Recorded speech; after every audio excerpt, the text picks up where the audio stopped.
നല്ല വൃത്തിയും അതുപോലെ തന്നെ ബസ്സൊക്കെ നല്ല വൃത്തി എപ്പോഴും പ്രൈവറ്റ് ബസ്സാണ്. അപ്പോൾ KSRTC നമുക്കറിയാം വൃത്തിയിലൊക്കെ കുറച്ച് പിന്നോക്കത്തിലാണ്. അപ്പോൾ എന്താണ് ഈ പ്രൈവറ്റ് ബസ്സും KSRTC തമ്മിലുള്ള വ്യത്യാസം എന്താണ്? പ്രൈവറ്റ് ബസ് അവർ ജോലിക്കാർ അവരൊരു കുടുംബം പോലെ ഒരു വീടിന് ഇതുപോലെയാണ് അവർ ബസ്സിൽ കാണിക്കാം.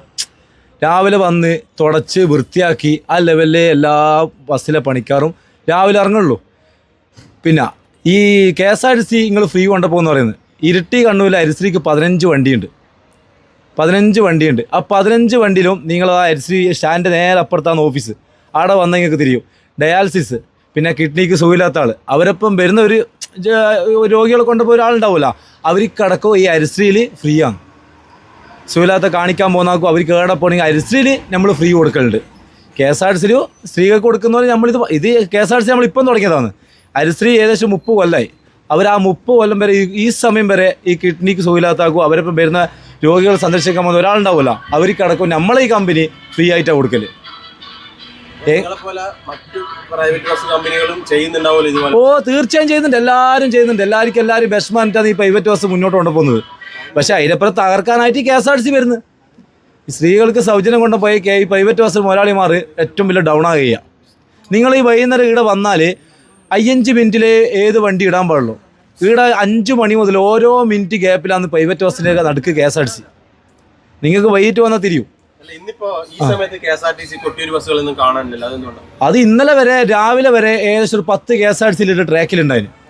ഇന്ന് മുതൽ ഫ്രീ ആന്ന് പറഞ്ഞ ശേഷം ഒരു KSRTC കൊട്ടിയൂരേക്ക് ഇവിടെ കൊണ്ടുവച്ചില്ല. നിങ്ങൾ ട്രാക്ക് നോക്കുക, ഏതെങ്കിലും ഒരു കൊട്ടിയൂരേക്ക് ഒരു KSRTC ഉണ്ടാ? ഇല്ല. അവർക്കറിയാം ഇത് ഓടിയ നഷ്ടമാണ്, ഓടിയിട്ട് കാര്യമില്ല. പിന്നെ ഇത് ആരെ കണ്ണു പൊട്ടിക്കാനാ? ജനങ്ങളെ കണ്ണു പൊട്ടിക്കാനാ? കൂടി വന്നാൽ നിങ്ങളൊരു കണക്ക് വെച്ച് 1 മാസം ഉണ്ടാവും, അതിനിടയ്ക്ക് ഇതൊരു അസ്തമയം ഉണ്ടാവും KSRTCൻ്റെ. അതുപോലെ തന്നെ സർക്കാരിൽ നിന്നും ഈ പ്രൈവറ്റ് ബസ്സുകാർക്ക് എന്തെങ്കിലും ആനുകൂല്യം നിങ്ങൾ പ്രതീക്ഷിക്കുന്നുണ്ടോ? ഉണ്ട്. ഡെയിലി 500,000 ഫൈൻ കിട്ടുന്നുണ്ട്. അങ്ങനെയല്ല, ഇനിയിപ്പോ ഈ സ്ത്രീകൾക്ക് സൗജന്യം കൊടുത്ത പോലെ ഫൈനല്ലാതെ സൗജന്യം കൊടുത്ത പോലെ നിങ്ങൾക്കും നിങ്ങൾക്കിപ്പോ ഒരു എന്തായാലും യാത്രക്കാരൊരു കുറവുണ്ടാവുമല്ലോ, സ്ത്രീകൾ കുറച്ച് അങ്ങോട്ടേക്ക് മാറും. അപ്പോൾ അതിന് നിങ്ങൾക്ക് ഈ പ്രൈവറ്റ് ബസ്സുകാർ എന്തെങ്കിലും ആനുകൂല്യം സർക്കാരിൽ നിന്ന് പ്രതീക്ഷിക്കുന്ന ഈ 19 ചർച്ചയുണ്ട്. ഈ 19 ചർച്ചയുണ്ട്. ആ ചർച്ച കഴിഞ്ഞിട്ട് നമുക്ക് എന്നും തീരുമാനിക്കാൻ കഴിയും. അടുത്ത തീരുമാനം എന്താണെന്ന്. ഇനി പ്രൈവറ്റ് ബസ് ഓടണോ അല്ലെങ്കിൽ കയറ്റി വെക്കണോ? ഇനിയിപ്പോൾ കുട്ടികളെടുത്താൽ പ്രശ്നം, അവർ കുട്ടികളും കൂടി എടുത്തിട്ട് രാവിലെ ഒരു 5-6 KSRTC എക്സ്ട്രാ ഇട്ട് വരും.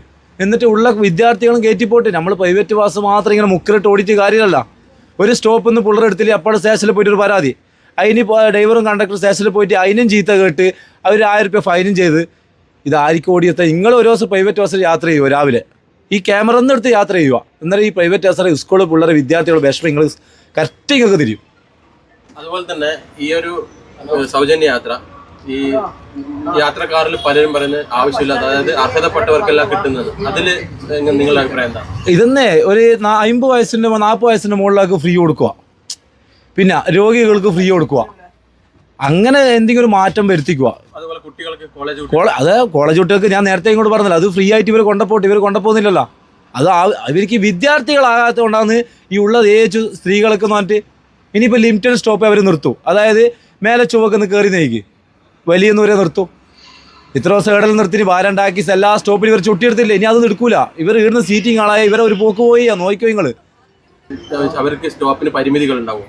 ഓ തീർച്ചയായും പരിമിതി ഉണ്ടാവും, ഇല്ലാണ്ട് അവർക്ക് മുന്നോട്ട് പോകില്ല. ഇതെത്രയാണെന്ന് വെച്ചാൽ നിങ്ങൾ സ്റ്റോപ്പിൽ നിർത്തിയവർ ഇന്നലെ വരെ ഉള്ള എല്ലാ ലോക്കൽ സ്റ്റോപ്പിലും നിർത്തിയ വണ്ടി ഇന്ന് മുതൽ നിങ്ങൾ ക്യാമറ എടുത്ത് ഓരോ KSRTCൻ്റെ ബേക്കിൽ പോയി തരും. ഇനി ലിമിറ്റഡ് ആയിട്ട് ഇവർ ഓടും. ഓരോ ലോക്കൽ സ്റ്റോപ്പിൽ എത്ര പെണ്ണുങ്ങന്മാരുണ്ടാവുമെന്ന് പറയാൻ പറ്റില്ല. ഇന്ന് രാവിലെ നമ്മൾ ഈ ബസ്സിൻ്റെ അവസ്ഥ പറയും. ഇതൊരു അരിശ്രീയുടെ ഒരു ബസ്സാണ്. ഈ ബസ്സിൽ മൊത്തം ആണുങ്ങളാണ്. ഈ സീറ്റ് വരെ ആണുങ്ങളുണ്ടായിരുന്നു, സ്ത്രീകൾ ആകെ 2 ആളെ ഉണ്ടായിട്ടുള്ളൂ. ഏകദേശം ആയി. ഇന്ന് മുതൽ നമുക്ക് ആ മുതലാളിമാർക്ക് എണ്ണയടിക്കാൻ പൈസ എത്തൂല, ഇവർക്ക് ഇതേപോലെ കൂലി കൊടുക്കാൻ പൈസ എത്തൂല. നിങ്ങൾ ഇന്ന് മുതൽ എല്ലാ പ്രൈവറ്റ് ബസ്സിലും മുതലാളിമാരെ വിഷമങ്ങൾ ഇന്ന് മുതൽ കാണാം. ഈ സർക്കാർ നമ്മൾ വിചാരിച്ച് ഈ സർക്കാർ വന്നിട്ട് ജനങ്ങൾക്ക് ഒരു ഉപകാരം ഉണ്ടാവുന്ന, പക്ഷേ ഈ സർക്കാർ വന്ന ശേഷം 1.5 മുതൽ തുടങ്ങിയതാ ഈ ജനങ്ങൾ അത്രയും ദ്രോഹിക്കാൻ വേണ്ടി. അതുപോലെ തന്നെ നിങ്ങൾക്ക് ഈ ഒരു ഫൈനുകൾ, അതായത് സ്റ്റിക്കറിന്റെ കാര്യം പറഞ്ഞു, അതുപോലെ തന്നെ പേര് എഴുതുന്നതിൽ, ലൈറ്റിന്റെ കാര്യത്തിലൊക്കെ ഫൈന് RTO ഇടുന്നതിൽ എന്തെങ്കിലും കുറവുണ്ടോ അല്ലെ കൂടുതലാന്ന്? അതാ പറഞ്ഞേ. കഴിഞ്ഞ പ്രാവശ്യം വരെ ആഴ്ചക്ക് ഒരു ദിവസം ഫൈനേ വരത്തുള്ളൂ. ഇതിപ്പോൾ ഡെയിലി നിങ്ങൾ എൻ്റെ ഫോൺ അടക്കം, എൻ്റെ ഫോൺ ഈ 15 ബസ്സിൻ്റെ മെസ്സേജ് എൻ്റെ ഫോണിലാണ് വരാം. എൻ്റെ ഫോൺ കാണിച്ചാൽ നിങ്ങൾക്ക് 250, 500, 2000 സ്റ്റോപ്പിൽ കുറച്ച് മുന്നോട്ട് നിർത്തി, കുറച്ച് ബാക്കോട്ട് നിർത്തി. എങ്ങനെയല്ലേ ഇവർ ചൂഷണം ചെയ്യാൻ പറ്റുന്ന ആ ലെവലിൽ ചൂഷണം ഇപ്പോൾ ചെയ്യുന്നുണ്ട് പോലീസുകാർ. അതുപോലെ അനുവദനീയമായ നിലയിൽ മോഡിഫിക്കേഷൻ ചെയ്യാന്ന് ആദ്യം പറഞ്ഞു. അപ്പോൾ അതിൽ നിങ്ങളിപ്പോൾ എന്തൊക്കെയാണ് ഇതിൻ്റെ അകത്ത് ബസ്സിനകത്ത് ചെയ്തിരിക്കുന്നത്? നമ്മളൊന്നും ചെയ്തില്ല. അന്ന് പറിച്ചതാണ്. ഇപ്പോൾ ഒരു പുതിയ വണ്ടി നമ്മൾ ഒട്ടിച്ചിന്, ചെറിയൊരു സ്റ്റിക്കർ ഒട്ടിച്ചിന്. അതുവരെ ഈടെ വന്നിട്ടാണ് അവർ സ്റ്റാൻഡിൽ വന്നിട്ട് ഫൈനാക്കിയത്. ഇതെല്ലാം ഭരണം കിട്ടാൻ വേണ്ടി എല്ലാ രാഷ്ട്രീയക്കാരും ഓരോ ഓഫർ ചെയ്യുന്നതാണ്.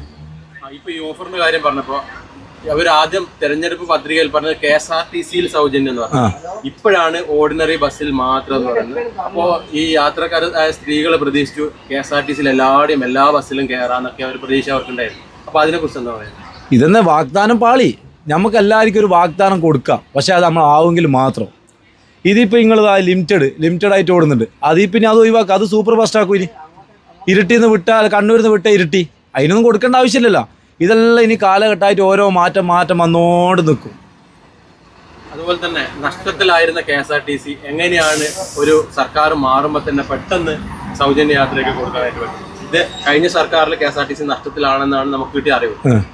ഗണേഷ് കുമാർ മന്ത്രി വന്നിട്ട് കുറെ അതിന് മാറ്റങ്ങളൊക്കെ വരുത്തിയപ്പോഴാണ് അതിൽ കുറച്ചും കൂടി ഒന്ന് മെച്ചപ്പെട്ടത്. അപ്പോൾ അതിന്റെ ഭാഗമാണ് ഇപ്പൊ ഈ സൗജന്യം കൊടുക്കുന്നത്. അല്ലെങ്കിൽ അതിൻ്റെ ഭാഗമായിട്ട് ഇപ്പം ഞാൻ നിങ്ങളോട് പറഞ്ഞത്, കഴിഞ്ഞ പ്രാവശ്യം നിങ്ങൾക്ക് KSRTC മെച്ചപ്പെട്ടെന്ന് നിങ്ങൾ ജനങ്ങൾ പറയുന്നല്ലേ. നമുക്കറിയാലോ ഇവിടുത്തെ പ്രൈവറ്റ് ബസ്സിൽ പണിയെടുക്കുന്ന നമുക്ക് എല്ലാ ബസ്സിലെ അവസ്ഥ അറിയാം. KSRTC ആയാലും അതിലെ പണിക്കാരുടെ വിഷമങ്ങൾ പറയുന്നത് കേൾക്കണോ. ഈ ലാസ്റ്റ് ഘട്ടം, ഈ ഭരണം മാറുന്ന ലാസ്റ്റ് ഘട്ടം വരെ ഇവർക്ക് ശമ്പളം കിട്ടിയില്ല കുറേയാൾക്ക്. ഇനി ഇന്നു മുതൽ അവസ്ഥ എന്തായിരിക്കും? ഡീസൽ അടിക്കാൻ വരെ പൈസ ഉണ്ടാവില്ല.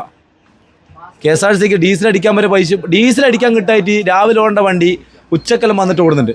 നമ്മൾ ചോദിക്കുമ്പോൾ ഡീസൽ കിട്ടിയില്ല. ഇവർക്ക് ഇനി പണ്ട് മുതലേ ഇവർ ഓരോ ഗ്യാപ്പൊക്കെ തോന്നിയ പോലെ ഓടലാം. അതുപോലെ ഈ മാഹി പോലുള്ള പ്രദേശങ്ങൾക്ക് ഡീസലിന് പൈസ കുറവ്. അപ്പൊ അവിടുന്ന് KSRTC ഡീസൽ അങ്ങനെയാണെങ്കിലും അത് അവർ ചെയ്യുന്നുണ്ട്. ഇപ്പം നമുക്കറിയില്ല, പ്രൈവറ്റ് ബസ്സുകാർ ചെയ്യും മാത്രം പോലീസുകാർ ഉദ്യോഗസ്ഥന്മാർ പിടിച്ചു വെക്കാൻ വേണ്ടി സ്റ്റാൻഡിലും പല സ്ഥലത്തും നടക്കുന്നുണ്ട്. KSRTC ഇപ്പോൾ കൊണ്ടുവരുന്നില്ല, നിങ്ങൾക്ക് പറയാൻ പറ്റുമോ? അണക്ക് പറയാൻ പറ്റില്ല. KSRTC ഡീസൽ കൊണ്ടാകുന്നില്ല, അവർക്ക് മെച്ചപ്പെടുമോ? പ്രൈവറ്റ് ബസ്സുകാർക്ക് അങ്ങനെ നിയന്ത്രണം ഉണ്ടോ? മാഹിന്ന് അടിക്കാൻ പാടില്ലെന്നുണ്ടോ? ഉണ്ടല്ലോ. അവര് മാഹിന്ന് നമ്മൾ ഡീസൽ അടിച്ച ഫൈനല്ലേ? ആ, കൊണ്ടുവന്നാലും ഫൈനാണ്. അപ്പോ ഈ പ്രൈവറ്റ് ബസ്സുകാർക്ക് സർക്കാർ ആനുകൂല്യങ്ങൾ കിട്ടുവാണെങ്കിൽ എന്താ പ്രതീക്ഷിക്കുന്നത്? എൻ്റെ ഏട്ടമൂസറെ, ഒരു ആനുകൂല്യം കിട്ടൂല. ഞാൻ നിങ്ങൾക്ക് ഇപ്പം പറയാം, ഒരു ആനുകൂല്യം കൂടി കിട്ടൂല. പിന്നെ കിട്ടും എങ്ങനെ അറിയാം? ഈ ഒരു മാസം കൊണ്ടുള്ള KSRTC മൊത്തം നശിക്കും. എന്നാണ് പ്രൈവറ്റ് ബസ്സിന് സമാധാനം.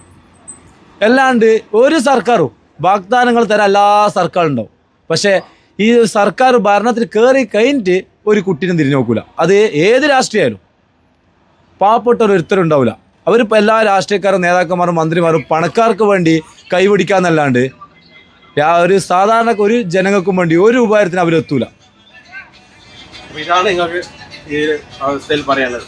അപ്പോൾ നിങ്ങൾ ഈ ഹരിശ്രീന്റെ ഒരു ചാരിറ്റി, അതായത് ഇപ്പൊ കൊടുത്തുകൊണ്ടിരിക്കുന്നത്, അത് തുടരുമോ? അത് നമ്മളെ മുതലാളി ഒരു വാക്കാ. ഞാൻ എൻ്റെ സർവീസും എൻ്റെ മരണം വരെ ആ ചാരിറ്റി ഇനിയും കൊണ്ടുപോകും. നമ്മൾ മാസത്തിൽ 7 ഫുഡ് കൊടുക്കുന്നുണ്ട്. ഇതിൻ്റെ ലാഭമോ മുതലാളി ഒരു ഷെയർ എടുത്താൽ ഒരു ഷെയർ അനാഥാലയത്തേക്കാണ്. പ്രൈവറ്റ് ബസ്സിൽ മിക്ക മുതലാളിമാരും ചെയ്യുന്ന കേസാണ്. KSRTC അങ്ങനല്ലല്ലോ. പ്രൈവറ്റ് ബസ്സിൽ മിക്ക മുതലാളിമാരും ചെയ്യുന്നത് ₹1 ₹10 ലാഭം കിട്ടി അത് അനാഥാലയത്തേക്കാണ്. അല്ലാണ്ട് മുതലാളിമാരുടെ വീട്ടിലേക്ക് കൊണ്ടുപോക്കില്ല. നമ്മൾ പ്രൈവറ്റ് ബസ്സുകാർ ഇത്രയും കാര്യങ്ങൾ ഈ അകത്തേക്കൂടി, അതായത് ജനങ്ങൾ അറിയാതെ, അതുപോലെ തന്നെ യാത്രക്കാരെ ആനുകൂല്യങ്ങൾ കിട്ടുന്നവർക്ക് അറിയാം. അപ്പോൾ ഇത് ഈ ഒരു കണ്ണൂർ മൗണ്ടനിലെ കൂടെ ഇന്നിപ്പോൾ ഈ പ്രൈവറ്റ് ബസ്സുകാർ ചെയ്യുന്ന ഈ സൗജന്യവും അതുപോലെ തന്നെ ജനങ്ങൾക്ക് ഉപകാരപ്രദമാകുന്ന കുറേ കാര്യങ്ങളൊക്കെ ഇന്ന് അറിഞ്ഞിട്ടുണ്ട്, ജനങ്ങൾക്ക് ഇപ്പോൾ അറിയും. അപ്പോൾ എനിക്ക് തോന്നുന്നത് തീർച്ചയായും പ്രൈവറ്റ് ബസ്സുകാരെ ജനങ്ങൾ കൈവിടില്ല എന്ന് തന്നെയാണ് കണ്ണൂർ മൗണ്ടന് പറയാനുള്ളത്. ജനങ്ങൾ നമ്മളെ കൈവിട്ടണമെങ്കിൽ നമ്മളെ കൊണ്ട് കുറേ ആൾക്കാർ ജീവിക്കുന്നുണ്ട്. ഒരു മുതലാളിനെ കൊണ്ട് ഇപ്പോൾ 15 ബസ്സെങ്കിലും 60 പണിക്കാറുണ്ട്. 60 പണിക്കാരെ കഞ്ഞിൽ പാറ്റയിടാൻ വേണ്ടിയാണ് ഈ സർക്കാർ ഇങ്ങനത്തെ ഒരു നിയമം കൊണ്ടുവന്നിട്ടുള്ളത്. അവരും ഒരു ബോധം വെക്കും. നമ്മളെപ്പോലത്തെ ജനങ്ങളുണ്ടെങ്കിൽ അവർ ഭരണത്തിലുണ്ടാവും. ഈ പാവപ്പെട്ട ജനങ്ങളെ അടിച്ചമർത്താണ്ട് നിൽക്കുക, ജനങ്ങളെപ്പുറം ഒരുമിച്ച് നിൽക്കുക.